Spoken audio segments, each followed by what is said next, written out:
मरण रे तुहु मम श्याम समान। मेघ परन तुझ मेघ जटाजुट। रक्त कमल कर रक्त अधर पुट। ताप विमोचना करुण कोर तब। मृत्यु अमृत करि दान तुहु ममा শ্যাম সমান। নমস্কার শ্রোতা বন্ধুরা, শ্রবণ সঙ্গী পডকাস্ট চ্যানেলে আপনাদের স্বাগত। 22শে শ্রাবণকে উপলক্ষ করে আজ শোনাব বিশ্বকবির লেখা একটি বিতর্কিত কাহিনী, স্ত্রীর পত্র। বিতর্কিত এই কারণে বললাম, 1321 সালে শ্রাবণ মাসে এটি প্রকাশের পর কবির বিরুদ্ধে ধিক্কার জানাতে উদ্যোগী হয়েছিলেন সেকালের অনেক গণ্যমান্য ব্যক্তিরা। অনেকে আবার এই গল্পকে ব্যঙ্গ করে একাধিক গল্পও রচনা করেছিলেন। যাক, আর সময় নষ্ট না করে গল্পটা বরং মন দিয়ে শুনে নিন। রবীন্দ্রনাথ ঠাকুরের লেখা এক অপূর্ব গল্প, স্ত্রীর পত্র।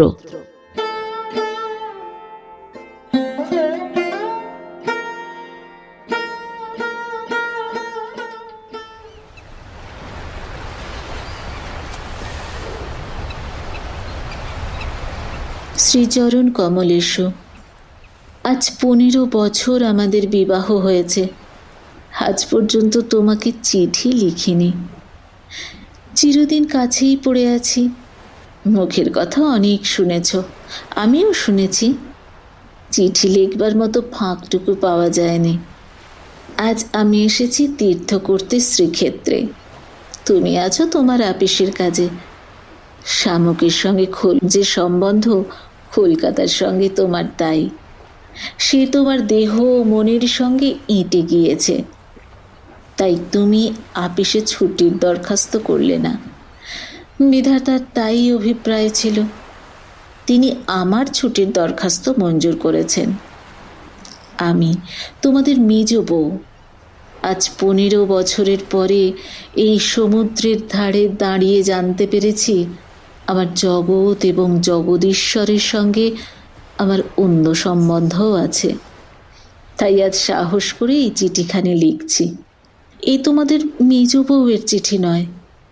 তোমাদের সঙ্গে আমার সম্বন্ধ কপালে যিনি লিখেছিলেন, তিনি ছাড়া যখন সেই সম্ভাবনার কথা আর কেউ জানত না, সেই শিশু বয়সে আমি আর আমার ভাই একসঙ্গে সান্নিপাতিক জ্বরে পড়ি। আমার ভাইটি মারা গেল, আমি বেঁচে উঠলাম। পাড়ার সব মেয়েরাই বলতে লাগলো, মৃণাল মেয়ে কিনা তাই ও বাঁচলো, বেটা ছেলে হলে কি আর রক্ষে পেত। ছুরি বিদ্যাতে জম পাকা। দামি জিনিসের পরেই তার লোভ। আমার মরণ নেই। সেই কথাটা ভালো করে বুঝিয়ে বলবার জন্যেই এই চিঠিখানি লিখতে বসেছি।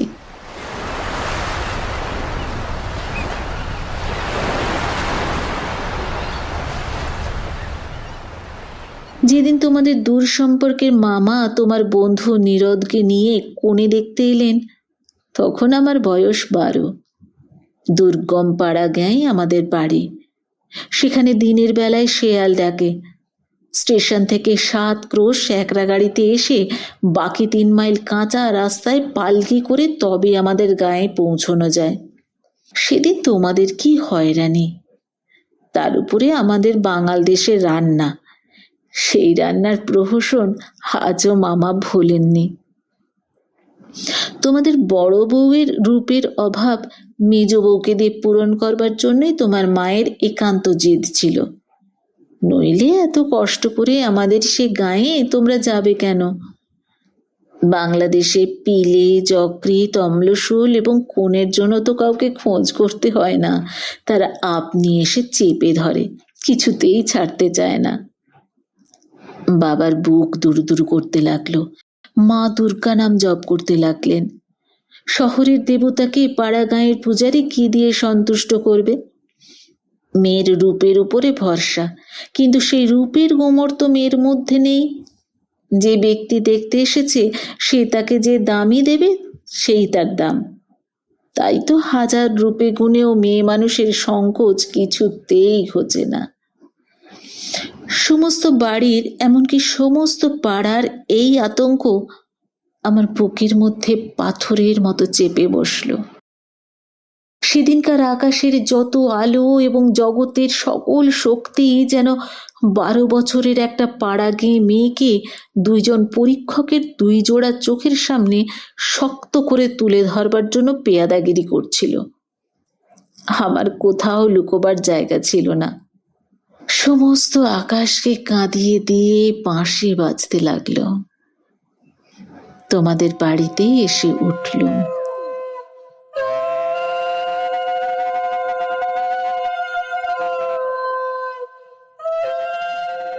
আমার খুঁতগুলি সবিস্তারে খতিয়ে দেখেও গিন্নির দল সকলেই স্বীকার করলেন মোটের উপরে আমি সুন্দরী বটে।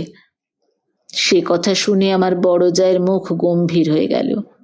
কিন্তু আমার রূপের দরকার কি ছিল তাই ভাবি। রূপ জিনিসটাকে যদি কোনো সেকেলে পণ্ডিত গঙ্গা মৃত্তিকা দিয়ে গড়তেন তাহলে ওর আদর থাকতো, কিন্তু ওটা যে কেবল বিধাতা নিজের আনন্দেই গড়েছেন। তাই তোমাদের ধর্মের সংসারে ওর দাম নেই। আমার যে রূপ আছে সে কথা ভুলতে তোমার বেশি দিন লাগেনি, কিন্তু আমার যে বুদ্ধি আছে সেটা তোমাদের পদে পদে স্মরণ করতে হয়েছে। ওই বুদ্ধিটা আমার এতই স্বাভাবিক যে তোমাদের ঘরকন্যার মধ্যে এত কাল কাটিয়েও আজও সে টিকে আছে। মা আমার এই বুদ্ধিটার জন্যই বিষম উদ্বিগ্ন ছিলেন। মেয়ে মানুষের পক্ষে এক বালাই।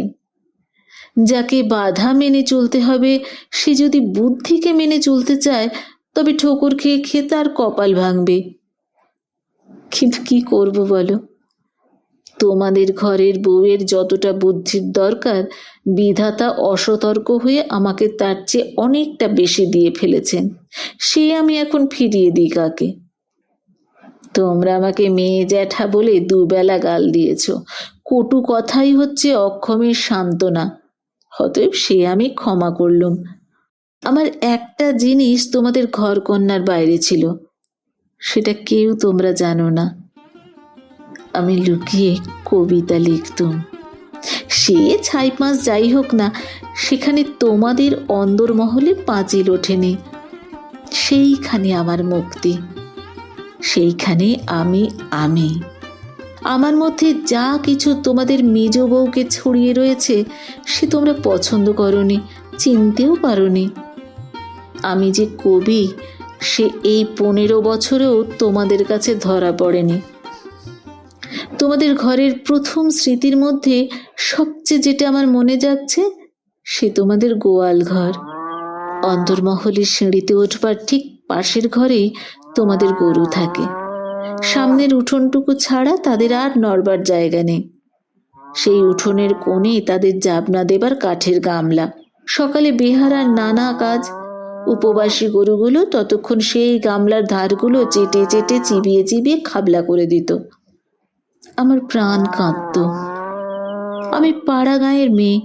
তোমাদের বাড়িতে যেদিন নতুন এলুম সেদিন সেই 2টি গরু এবং 3টি বাছুরি সমস্ত শহরের মধ্যে আমার চিরপরিচিত আত্মীয়ের মতো আমার চোখে ঠেকল।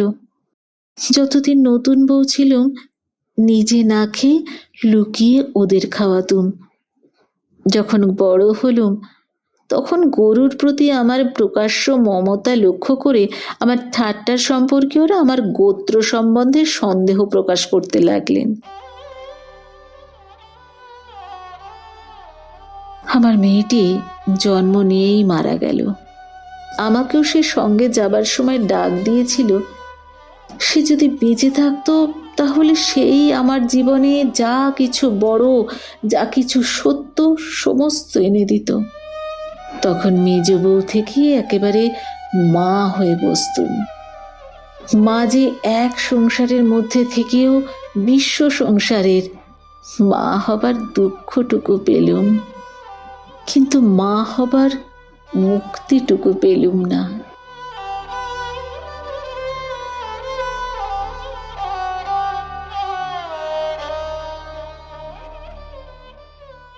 মনে আছে, ইংরেজ ডাক্তার এসে আমাদের অন্দর দেখে আশ্চর্য হয়েছিল এবং আঁতুর ঘর দেখে বিরক্ত হয়ে বকাবকি করেছিল। সদরে তোমাদের একটুখানি বাগান আছে, ঘরে সাজসজ্জা আসবাবের অভাব নেই, আর অন্দরটা যেন পশমের কাজের উল্টো পিঠ। সেদিকে কোনো লজ্জা নেই, শ্রী নেই, সজ্জা নেই। সেদিকে আলো মিটমিট করে জ্বলে, হাওয়া চোরের মতো প্রবেশ করে, উঠোনের আবর্জনা নড়তে চায় না, দেয়ালের এবং মেঝের সমস্ত কলঙ্ক অক্ষয় হয়ে বিরাজ করে। কিন্তু ডাক্তার একটা ভুল করেছিল। সে ভেবেছিল এটা বুঝি আমাদের অহরাত্র দুঃখ দেয়। ঠিক উল্টো, অনাদর জিনিসটাই ছাইয়ের মতো। সেই ছাই আগুনকে হয়তো ভিতরে ভিতরে জমিয়ে রাখে, কিন্তু বাইরে থেকে তার তাপটা বুঝতে দেয় না। আত্মসম্মান যখন কমে যায়, তখন অনাদরকে তো অন্যায্য বলে মনে হয় না, সেই জন্য তার বেদনাও নেই। তাই তো মেয়ে মানুষ দুঃখ বোধ করতেই লজ্জা পায়। আমি তাই বলি, মেয়ে মানুষকে দুঃখ পেতেই হবে এইটা যদি তোমাদের ব্যবস্থা হয়, তাহলে যতদূর সম্ভব তাকে অনাদরে রেখে দেওয়াটাই ভালো। আদরে দুঃখের ব্যথাটা কেবল বেড়ে ওঠে। যেমন করেই রাখো, দুঃখ যে আছে এ কথা মনে করবার কথাও কোনোদিন মনে আসেনি। আঁতুড় ঘরে মরণ মাথার কাছে এসে দাঁড়ালো, মনে ভয়ই হলো না। জীবনে আমাদের কি বা যে মরণকে ভয় করতে হবে? আদরে যত্নে যাদের প্রাণের বাঁধন শক্ত করেছে, মরতে তাদেরই বাঁধে। সেদিন যম যদি আমাকে ধরে টান দিত, তাহলে আলগা মাটি থেকে যেমন অতি সহজেই ঘাসের চাপড়া উঠে আসে, সমস্ত শিকড় শুদ্ধ আমি তেমনি করে উঠে আসতাম। বাঙালির মেয়ে তো কথায় কথায় মরতে যায়, কিন্তু এমন মরায় বাহাদুরিটা কি? মরতে লজ্জা হয়। আমাদের পক্ষে ওটা এতই সহজ। আমার মেয়েটি তো সন্ধ্যা তারার মতো ক্ষণকালের জন্য উদয় হয়েই অস্ত গেল। আবার আমার নিত্যকর্ম এবং গরু বাছুর নিয়ে পড়লুম। জীবন তেমনি করেই গড়াতে গড়াতে শেষ পর্যন্ত কেটে যেত। আজকে তোমাকে এই চিঠি লিখবার দরকারই হতো না, কিন্তু বাতাসে সামান্য একটা বীজ উড়িয়ে নিয়ে এসে পাকা দালানের মধ্যে অসৎ গাছের অঙ্কুর বের করে। শেষকালের সেইটুকু থেকে ইট কাঠের বুকের পাঁজর বিদীর্ণ হয়ে যায়। আমার সংসারের পাকা বন্দোবস্তের মাঝখানে ছোট্ট একটুখানি জীবনের কণা কোথা থেকে উড়ে এসে পড়ল। তারপর থেকে ফাটল শুরু হলো।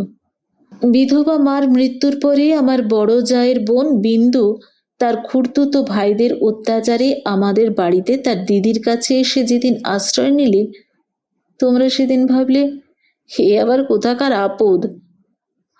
আমার পোড়া স্বভাব, কি করব বলো? দেখলুম তোমরা সকলেই মনে মনে বিরক্ত হয়ে উঠেছ।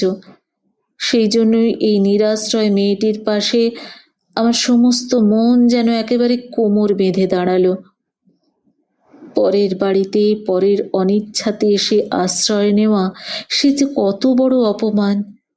দায়ে পড়ে সেও যাকে স্বীকার করতে হলো, তাকে কি এক পাশে ঠেলে রাখা যায়?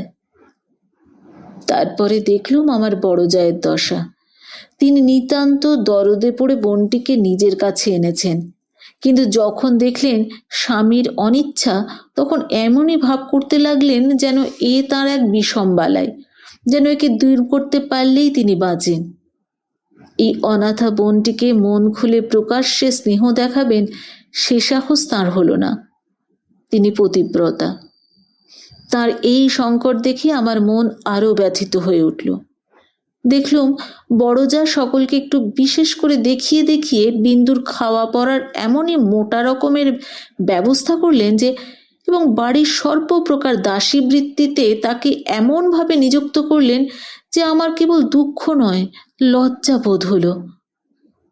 তিনি সকলের কাছে প্রমাণ করবার জন্য ব্যস্ত যে আমাদের সংসারে ফাঁকি দিয়ে বিন্দুকে ভারী সুবিধা দরে পাওয়া গেছে। ও কাজ দেয় বিস্তর, অথচ খরচের হিসেবে বেজায় সস্তা। আমাদের বড় জায়ের বাপের বংশে কুল ছাড়া আর বড় কিছু ছিল না, রূপও না, টাকাও না। আমার শ্বশুরের হাতে পায়ে ধরে কেমন করে তোমাদের ঘরে তার বিবাহ হলো সে তো সমস্তই জানো। তিনি নিজের বিবাহটাকে এ বংশের প্রতি বিষম একটা অপরাধ বলেই চিরকাল মনে জেনেছেন। সেই জন্যে সকল বিষয়েই নিজেকে যতদূর সম্ভব সংকুচিত করে তোমাদের ঘরে তিনি অতি অল্প জায়গা জুড়ে থাকেন। কিন্তু তাঁর এই সাধু দৃষ্টান্তে আমাদের বড় মুশকিল হয়েছে। আমি সকল দিকে আপনাকে অত অসম্ভব খাটো করতে পারিনি। আমি যেটাকে ভালো বলে বুঝি আর কারো খাতিরে সেটাকে মন্দ বলে মেনে নেওয়া আমার কর্ম নয়। তুমিও তার অনেক প্রমাণ পেয়েছ। বিন্দুকে আমি আমার ঘরে টেনে নিলুম। দিদি বললেন, মেজ বউ গরিবে ঘরের মেয়ের মাথাটি খেতে বসলেন। আমি যেন বিষম একটা বিপদ ঘটালুম এমনই ভাবে তিনি সকলের কাছে নালিশ করে বেড়ালেন। কিন্তু আমি নিশ্চয়ই জানি তিনি মনে মনে বেঁচে গেলেন। এখন দোষের বোঝা আমার উপরেই পড়ল। তিনি বোনকে নিজে যে স্নেহ দেখাতে পারতেন না, আমাকে দিয়ে সেই স্নেহটুকু করিয়ে নিয়ে তার মনটা হালকা হলো। আমার বড় যা বিন্দুর বয়স থেকে 2-4টে অঙ্ক বাদ দিতে চেষ্টা করতেন, কিন্তু তার বয়স যে 14-র চেয়ে কম ছিল না এ কথা লুকিয়ে বললে অন্যায় হতো না। তুমি তো জানো সে দেখতে এতই মন্দ ছিল যে পড়ে গিয়ে সে যদি মাথা ভাঙত তবে ঘরের মেঝেটার জন্যই লোকে উদ্বিগ্ন হতো। কাজেই পিতামাতার অভাবে কেউ তাকে বিয়ে দেবার ছিল না, এবং তাকে বিয়ে করবার মতো মনের জোরই বা কজনের লোকের ছিল। বিন্দু বড় ভয়ে ভয়ে আমার কাছে এলো, যেমন আমার গায়ে তার ছোঁয়াচ লাগলে আমি সইতে পারবো না। বিশ্ব সংসারে তার যেন জন্মাবার কোনো শর্তই ছিল না, তাই সে কেবলই পাশ কাটিয়ে চোখ এড়িয়ে চলত। তার বাপের বাড়িতে তার খুড়তুতো ভাইরা তাকে এমন একটি কোণও ছেড়ে দিতে চায়নি যে কোণে একটা অনাবশ্যক জিনিস পড়ে থাকতে পারে। অনাবশ্যক আবর্জনা ঘরের আশেপাশে অনায়াসে স্থান পায়, কেননা মানুষ তাকে ভুলে যায়। কিন্তু অনাবশ্যক মেয়ে মানুষ যে একই অনাবশ্যক, আবার তার উপরে তাকে ভোলাও শক্ত, সেই জন্য আস্থা করেও তার স্থান নেই। অথচ বিন্দুর খুড়তুতো ভাইরা যে জগতে পরমাবশ্যক পদার্থ তা বলবার জো নেই, কিন্তু তারা বেশ আছে। তাই বিন্দুকে যখন আমার ঘরে ডেকে আনলুম তার বুকের মধ্যে কাঁপতে লাগলো।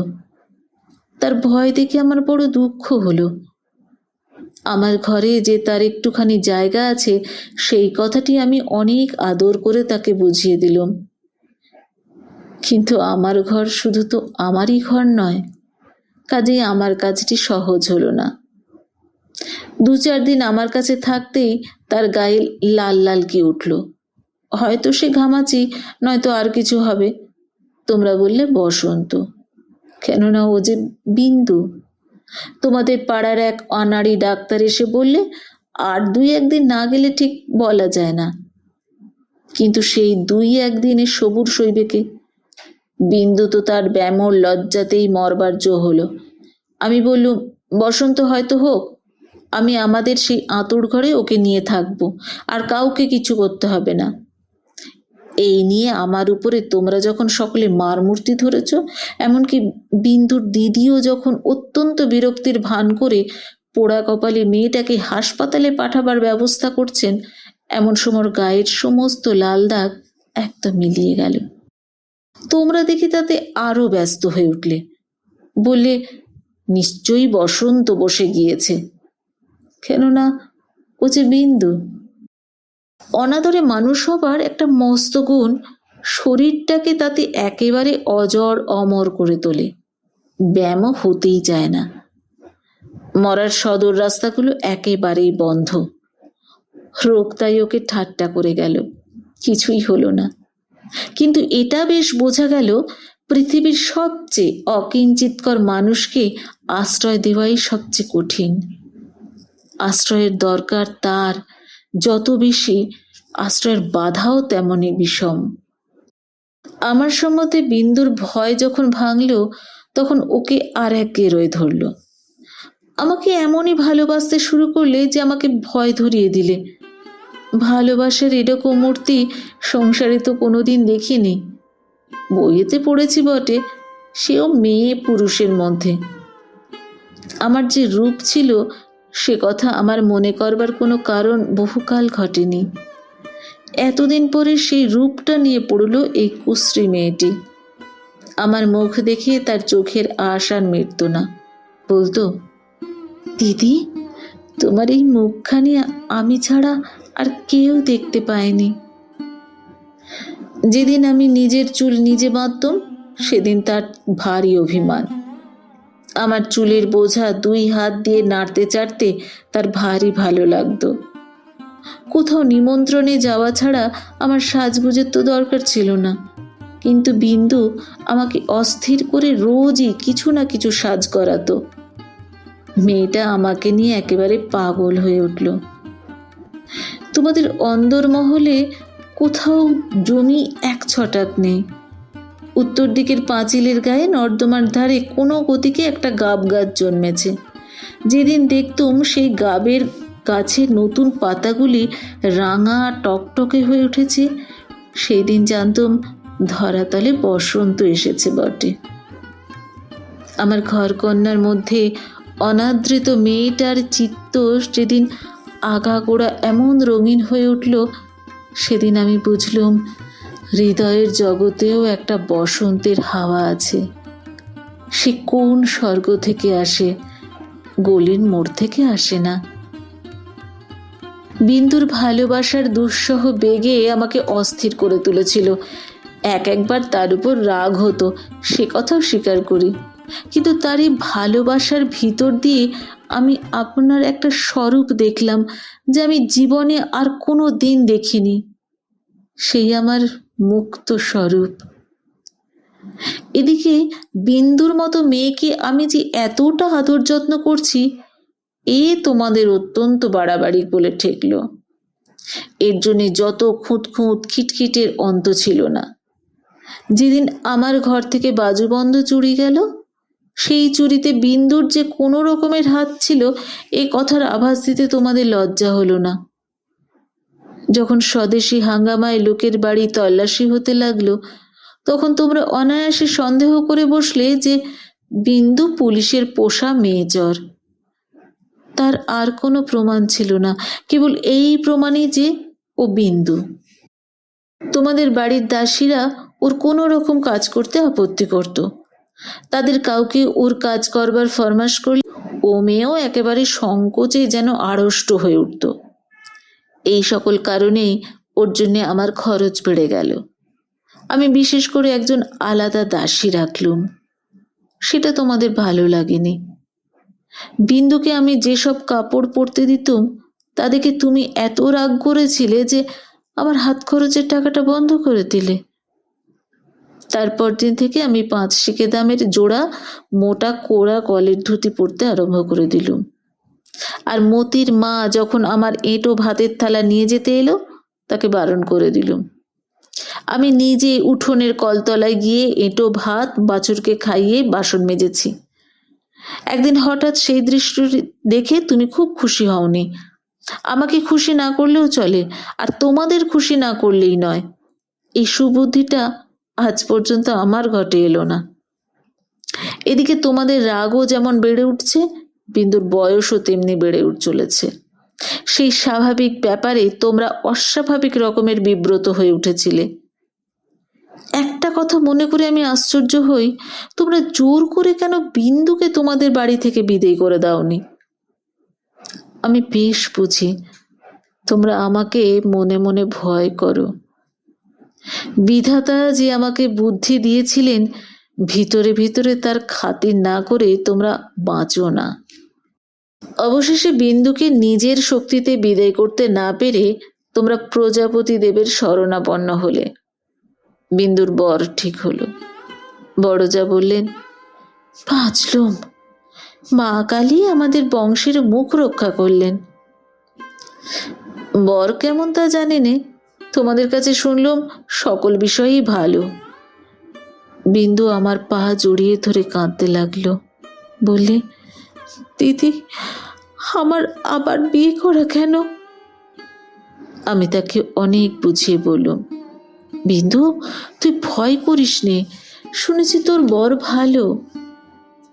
বিন্দু বলে, বর যদি ভালো হয় আমার কি আছে যে আমাকে তার পছন্দ হবে? বরপক্ষেরা বিন্দুকে তো দেখতে আসার নামও করলে না। বড় দিদি তাতে বড় নিশ্চিন্ত হলেন, কিন্তু দিন রাত্রে বিন্দুর কান্না আর থামতে চায় না। সে তার কি কষ্ট সে আমি জানি। বিন্দুর জন্যই আমি সংসারের অনেক লড়াই করেছি, কিন্তু ওর বিবাহ বন্ধ হোক এ কথা বলবার সাহস আমার হলো না। কিসের জোরেই বা বলবো? আমি যদি মারা যাই তো ওর কি দশা হবে? একে তো মেয়ে, তাতে কালো মেয়ে, কার ঘরে চলল ওর কি দশা হবে সে কথা না ভাবাই ভালো। ভাবতে গেলে প্রাণ কেঁপে ওঠে। বিন্দু বললে, দিদি, বিয়ের আর 5 দিন আছে, এর মধ্যে আমার মরণ হবে নাকি? আমি তাকে খুব ধমকে দিলুম, কিন্তু অন্তর্যামী জানেন, যদি কোনো সহজভাবে বিন্দুর মৃত্যু হতে পারত তাহলে আমি আরাম বোধ করতুম। বিবাহের আগের দিন বিন্দু তার দিদিকে গিয়ে বলল, দিদি, দিদি, আমি তোমাদের গোয়াল ঘরে পড়ে থাকবো, আমাকে যা বলবে তাই করব, তোমার পায়ে পড়ি, আমাকে এমন করে ফেলে দিও না। কিছুকাল থেকেই লুকিয়ে লুকিয়ে দিদির চোখ দিয়ে জল পড়ছিল, সেদিনও পড়ল। কিন্তু শুধু হৃদয় তো নয়, শাস্ত্রও আছে। তিনি বললেন, জানিস তো বিন্দি, পতি হচ্ছে স্ত্রীলোকের গতি, মুক্তি সব। কপালে যদি দুঃখ থাকে তো কেউ খণ্ডাতে পারবে না। আসল কথা হচ্ছে কোনো দিকে কোনো রাস্তাই নেই। বিন্দুকে বিবাহ করতেই হবে, তারপরে যা হয় তা হোক। আমি চেয়েছিলুম বিবাহটা যাতে আমাদের বাড়িতেই হয়, কিন্তু তোমরা বললে যে বরের বাড়িতেই হওয়া চাই, সেটা তাদের কৌলিক প্রথা। আমি বুঝলুম বিন্দুর বিবাহের জন্যে যদি তোমাদের খরচ করতে হয় তবে সেটা তোমাদের গৃহদেবতার কিছুতেই সইবে না। কাজেই চুপ করে যেতে হলো। কিন্তু একটা কথা তোমরা কেউ জানো না। দিদিকে জানাবার ইচ্ছা ছিল কিন্তু জানাইনি, কেননা তাহলে তিনি ভয়েই মরে যেতেন। আমার কিছু কিছু গয়না দিয়ে আমি লুকিয়ে বিন্দুকে সাজিয়ে দিয়েছিলাম। বোধ করি দিদির চোখে সেটা পড়ে থাকবে, কিন্তু সেটা তিনি দেখেও দেখেননি। দোহাই ধর্মের, সেজন্য তোমরা তাকে ক্ষমা করো।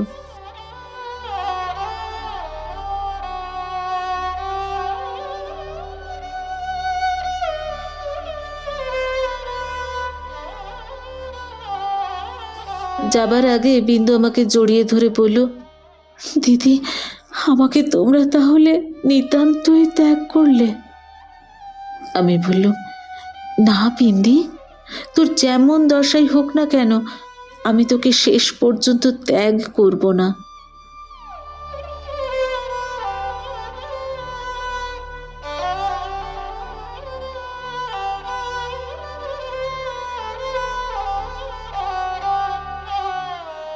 তিন দিন গেল। তোমাদের তালুকের প্রজা খাবার জন্য তোমাকে যে ভেড়া দিয়েছিল তাকে তো তোমরা জঠরাগ্নি থেকে বাঁচিয়ে আমি আমাদের একতলার কয়লা রাখবার ঘরের একপাশে বাস করতে দিয়েছিল। সকালে উঠেই আমি নিজে তাকে দানা খাইয়ে আসতুম। তোমাদের চাকরদের প্রতি 2-1 দিন নির্ভর করে দেখেছি তাকে খাওয়ানোর চেয়ে তাকে খাওয়ার প্রতি তাদের বেশি ঝোঁক। সেদিন সকালে সেই ঘরে ঢুকে দেখি বিন্দু এক কোণে জড়সড় হয়ে বসে আছে।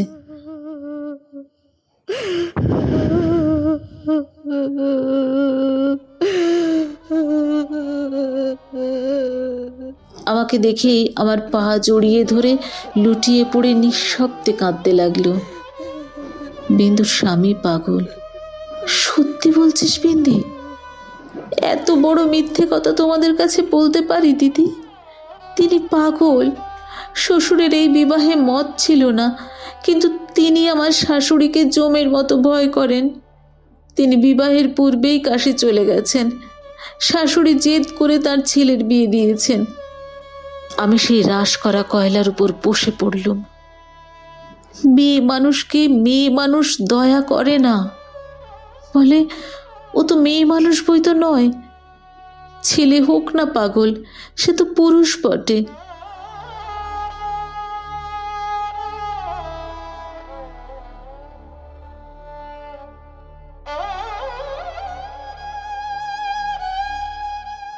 বিন্দুর স্বামীকে হঠাৎ পাগল বলে বোঝা যায় না, কিন্তু এক একদিন সে এমন উন্মাদ হয়ে ওঠে যে তাকে ঘরে তালা বন্ধ করে রাখতে হয়। বিবাহের রাত্রে সে ভালো ছিল, কিন্তু রাত জাগা প্রভৃতি উৎপাতে দ্বিতীয় দিন থেকে তার মাথা একেবারে খারাপ হয়ে উঠল। বিন্দু দুপুর বেলায় পিতলের থালায় ভাত খেতে বসেছিল। হঠাৎ তার স্বামী থালা শুদ্ধ ভাত টেনে উঠোনে ফেলে দিল। হঠাৎ কেন তার মনে হয়েছে বিন্দু স্বয়ং রানী রাসমণি। বেহারাটা নিশ্চয়ই সোনার থালা চুরি করে রানীকে তার নিজের থালায় ভাত খেতে দিয়েছে, এই তার রাগ। বিন্দু তো ভয়েই মরে গেল। তৃতীয় রাত্রে শাশুড়ি তাকে যখন স্বামীর ঘরে শুতে বলল, বিন্দুর প্রাণ শুকিয়ে গেল। শাশুড়ি তার প্রচণ্ড রাগলে জ্ঞান থাকে না। সেও পাগল, কিন্তু পুরো নয় বলি আরো ভয়ানক। বিন্দুকে ঘরে ঢুকতে হলো। স্বামী সে রাত্রে ঠান্ডা ছিল, কিন্তু ভয়ে বিন্দুর শরীর যেন কাঠ হয়ে গেল। স্বামী যখন ঘুমিয়েছে অনেক রাত্রে, সে অনেক কৌশলে পালিয়ে চলে এসেছে। তার বিস্তারিত বিবরণ লেখবার দরকার নেই। ঘৃণায় রাগে আমার সকল শরীর জ্বলতে লাগলো। আমি বললুম, এমন ফাঁকির বিয়ে বিয়েই নয়। বিন্দু, বিন্দু তুই যেমন ছিলি তেমনি আমার কাছে থাক, দেখি তোকে কে নিয়ে যেতে পারে। তোমরা বললে, বিন্দু মিথ্যে কথা বলছে। আমি বললুম, ও কখনো মিথ্যে কথা বলেনি। তোমরা বললে, কেমন করে জানলে? আমি বললুম, আমি নিশ্চয়ই জানি। তোমরা ভয় দেখালে। বিন্দুর শ্বশুর বাড়ির লোকে পুলিশ কেস করলে মুশকিলে পড়তে হবে। আমি বললুম, ফাঁকি দিয়ে পাগল বরের সঙ্গে ওর বিয়ে দিয়েছে, এ কথা কি আদালত শুনবে না? তোমরা বললে, তবে কি এই নিয়ে আদালত করতে হবে নাকি? কেন, আমাদের দায় কিসের? আমি বললুম, আমি নিজের গয়না বেচে যা করতে পারি করব। তোমরা বললে, উকিল বাড়ি ছুটবে নাকি? এ কথার জবাব নেই। কপালে করাঘাত করতে পারি, তার বেশি আর কি করব? ওদিকে বিন্দুর শ্বশুর বাড়ি থেকে ওর ভাসুর এসে বাইরে বিষম গোল বাঁধিয়েছে। সে বলছে সে থানায় খবর দেবে। আমার যে কি জোর আছে জানি নে, কিন্তু কসাইয়ের হাত থেকে যে গরু প্রাণ ভয়ে পালিয়ে এসেছে, আমার আশ্রয় নিয়েছে, তাকে পুলিশের তাড়ায় আবার সেই কসাইয়ের হাতে ফিরিয়ে দিতেই হবে, এই কথা কোনো মতেই আমার মন মানতে পারল না। আমি স্পর্ধা করে বললুম, তা দিক থানায় খবর। এই বলে মনে করলুম বিন্দুকে এই বেলা আমার শোবার ঘরে এনে তাকে নিয়ে ঘরে তালা বন্ধ করে বসে থাকি। খোঁজ করে দেখি বিন্দু নেই।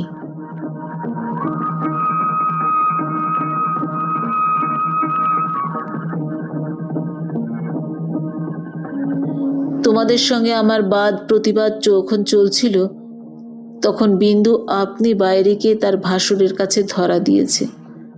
বুঝেছে এ বাড়িতে যদি সে থাকে তবে আমাকে সে বিষম বিপদে ফেলবে। মাঝখানে পালিয়ে এসে বিন্দু আপন দুঃখ আরো বাড়ালো।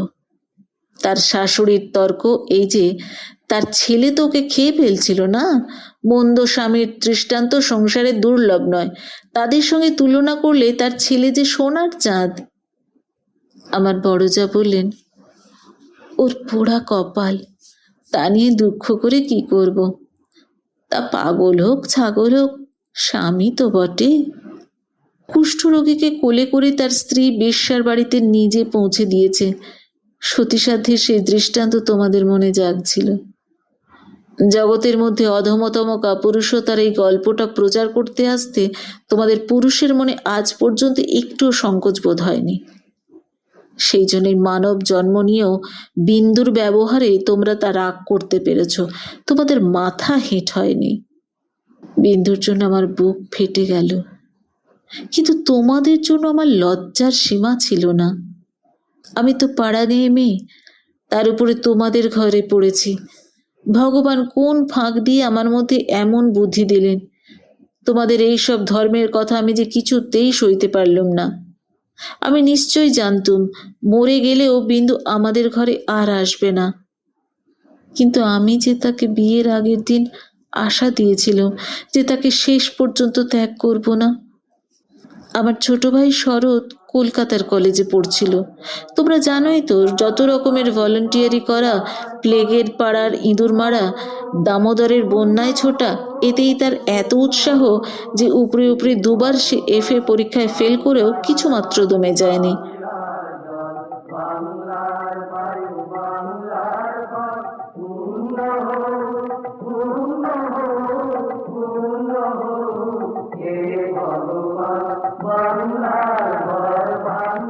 তাকে আমি ডেকে বললুম, বিন্দুর খবর যাতে আমি পাই, তোকে সেই বন্দোবস্ত করে দিতে হবে শরৎ।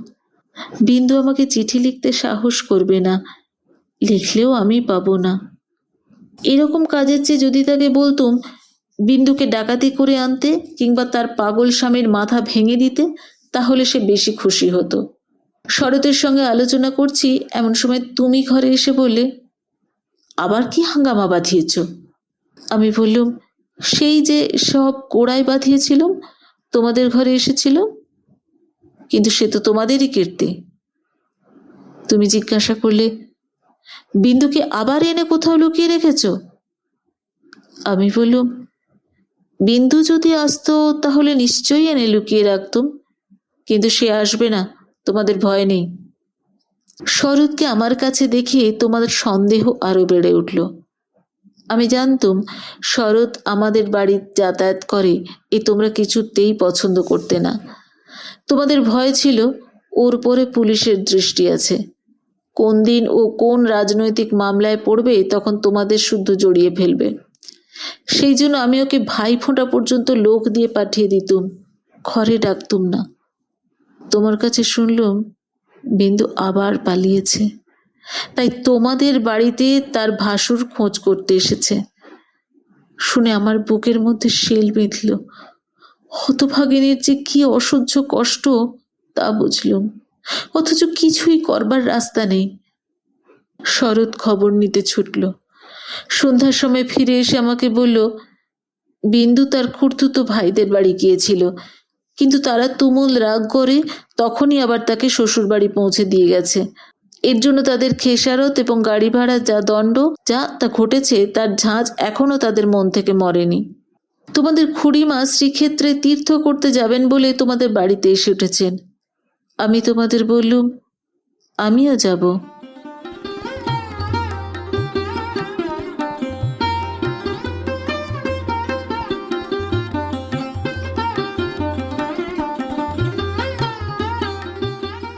আমার হঠাৎ এমন ধর্মে মন হয়েছে দেখে তোমরা এত খুশি হয়ে উঠলে যে কিছুমাত্র আপত্তি করলে না।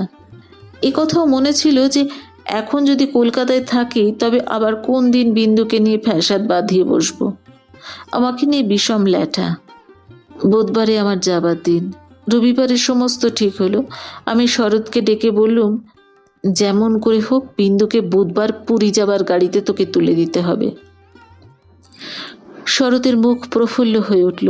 সে বললে, ভয় নেই দিদি, আমি তাকে গাড়িতে তুলে দিয়ে পুরী পর্যন্ত চলে যাব, ফাঁকি দিয়ে জগন্নাথ দেখা হয়ে যাবে।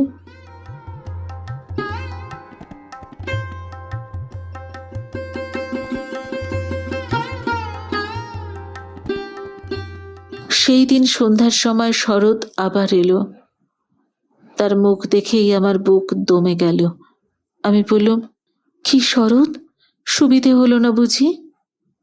সে বললে, না, আমি বললুম, রাজি করাতে পারলে না? সে বলল, আর দরকারও নেই। কাল রাত্রে সে কাপড়ে আগুন ধরিয়ে আত্মহত্যা করে মরেছে। বাড়ির যে ভাইপোটার সঙ্গে ভাব করে নিয়েছিলুম তার কাছেই খবর পেলুম তোমার নামে সে একটা চিঠি লিখে রেখে গেছিল, কিন্তু সেই চিঠি ওরা নষ্ট করেছে।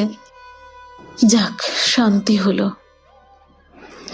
দেশ শুধু লোক চটে উঠল, বলতে লাগলো মেয়েদের কাপড়ে আগুন লাগিয়ে মরা একটা ফ্যাশন হয়েছে। তোমরা বললে এই সমস্ত নাটক করা, তা হবে, কিন্তু নাটকের তামাশাটা কেবল বাঙালি মেয়েদের শাড়ির উপর দিয়েই হয় কেন, আর বাঙালি বীর পুরুষদের কোঁচার উপর দিয়ে হয় না কেন, সেটাও তো একবার ভেবে দেখা উচিত।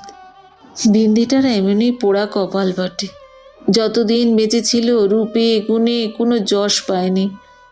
মরবার বেলাও যে একটু ভেবে চিনতে এমন একটা নতুন ধরনের মরবে যাতে দেশের পুরুষরা খুশি হয়ে হাততালি দেবে, তাও তার ঘটে এলো না।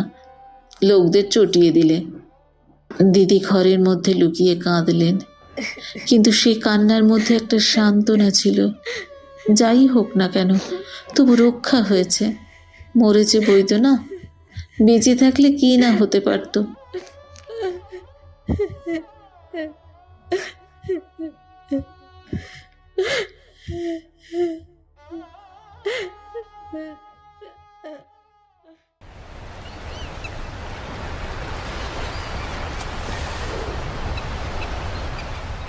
আমি তীর্থে এসেছি, বিন্দুর আর আসবার দরকার হলো না, কিন্তু আমার দরকার ছিল। দুঃখ বলতে লোকে যা বোঝে, তোমাদের সংসারে তা আমার ছিল না। তোমাদের ঘরে খাওয়া পরা অসচ্ছল নয়।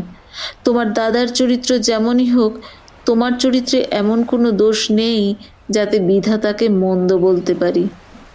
যদি বা তোমার স্বভাব তোমার দাদার মতোই হতো, তাহলে হয়তো মোটের উপর আবার এমনিভাবেই দিন চলে যেত, এবং আমার সতীসাধ্যী বড় জায়ের মতোই পতি দেবতাকে দোষ না দিয়া বিশ্ব দেবতাকেই আমি দোষ দেবার চেষ্টা করতুম। অতএব তোমাদের নামে আমি কোনো নালিশ উত্থাপন করতে চাই না। আবার এই চিঠি সেজন্যে নয়, কিন্তু আমি আর তোমাদের সেই 27 নম্বর মাখন বড়ালের গলিতে ফিরব না। আমি বিন্দুকে দেখেছি। সংসারের মাঝখানে মেয়ে মানুষের পরিচয়টা যে কি, তা আমি পেয়েছি। আর আমার দরকার নেই। তারপরে এও দেখেছি, ও মেয়ে বটে, তবু ভগবান ওকে ত্যাগ করেননি। ওর উপরে তোমাদের যত জোরই থাক না কেন, সে জোরের অন্ত আছে। ও আপনার হতভাগ্য মানব জন্মের চেয়ে বড়। তোমরাই যে আপন ইচ্ছামতো আপন দস্তুর দিয়ে ওর জীবনটাকে চিরকাল পায়ের তলায় চেপে রেখে দেবে। তোমাদের পা এত লম্বা নয়। মৃত্যু তোমাদের চেয়ে বড়। সেই মৃত্যুর মধ্যে সে মহান। সেখানে বিন্দু কেবল বাঙালি মেয়ে নয়, কেবল খুড়তুতো ভাইয়ের বোন নয়, কেবল অপরিচিত পাগল স্বামীর প্রবঞ্চিত স্ত্রী নয়, সেখানে সে অনন্ত। সেই মৃত্যুর বাঁশি এই বালিকার ভাঙা হৃদয়ের ভিতর দিয়ে আমার জীবনের যমুনা পারে যেদিন বাজল, সেদিন প্রথমটা আমার বুকের মধ্যে যেন বান বিঁধল। বিধাতাকে জিজ্ঞেস করলুম, জগতের মধ্যে যা কিছু সবচেয়ে তুচ্ছ, তাই সবচেয়ে কঠিন কেন? এই গলির মধ্যকার চারদিকে প্রাচীর তোলা নিরানন্দের অতি সামান্য বুদবুদটা এমন ভয়ঙ্কর বাধা কেন? তোমার বিশ্বজগৎ তার 6 ঋতুর সুধাপাত্র হাতে যেমন করেই ডাক নেদ না কেন, এক মুহূর্তের জন্যে কেন আমি এই অন্তর্মহলটার এইটুকু মাত্র চৌকাট পেরোতে পারিনি? তোমার এমন ভুবনে আমার এমন জীবন নিয়ে কেন ওই অতি তুচ্ছ ইট কাঠের আড়ালটার মধ্যেই আমাকে তিলে তিলে মরতেই হবে? কত তুচ্ছ আমার এই প্রতিদিনের জীবনযাত্রা, কত তুচ্ছ এর সমস্ত বাঁধা নিয়ম, বাঁধা অভ্যাস, বাঁধা বুলি, এর সমস্ত বাঁধা মার। কিন্তু শেষ পর্যন্ত সেই দীনতার নাগপাশ বন্ধনেরই হবে জিত। আর হার হলো তোমার নিজের সৃষ্টি ওই আনন্দলোকে। কিন্তু মৃত্যুর বাঁশি বাজতে লাগলো। কোথায় যে রাজমিস্ত্রির গড়া দেয়াল, কোথায় রে তোমাদের ঘরোয়া আইন দিয়ে গড়া কাঁটার বেড়া? কোন দুঃখে কোন অপমানে মানুষকে বন্দি করে রেখে দিতে পারে? ওই তো মৃত্যুর হাতে জীবনের জয় পতাকা উঠছে। ওরে মেজ বউ, ভয় নেই তোর। তোর মেজ বউয়ের খোলস ছিন্ন হতে এক নিমেষও লাগে না। তোমাদের গলিকে আর আমি ভয় করিনি। আমার সম্মুখে আজ নীল সমুদ্র, আমার মাথার উপরে আষাঢ়ের মেঘপুঞ্জ।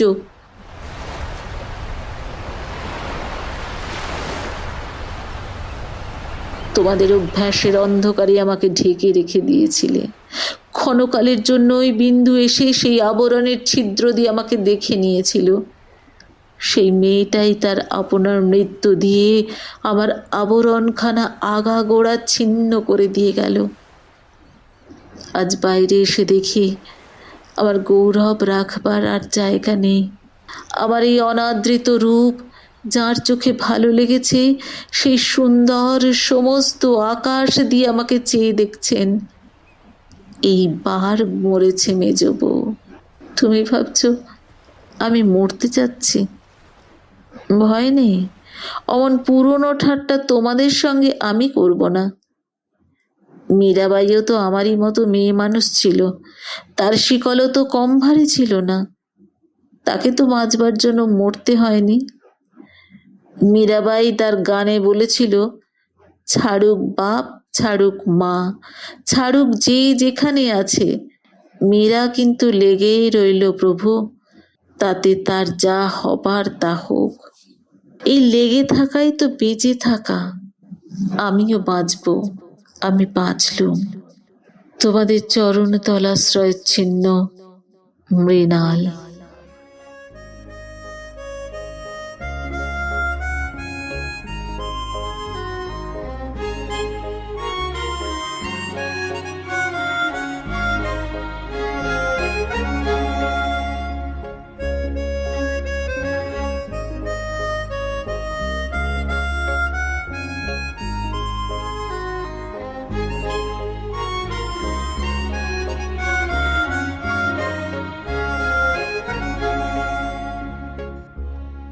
কি অপূর্ব লেখা, তাই না? এই সমাজে অসহায় বিন্দুরা যেমন আছে, তেমন দুর্বার মৃণালেরাও কিন্তু কম নেই।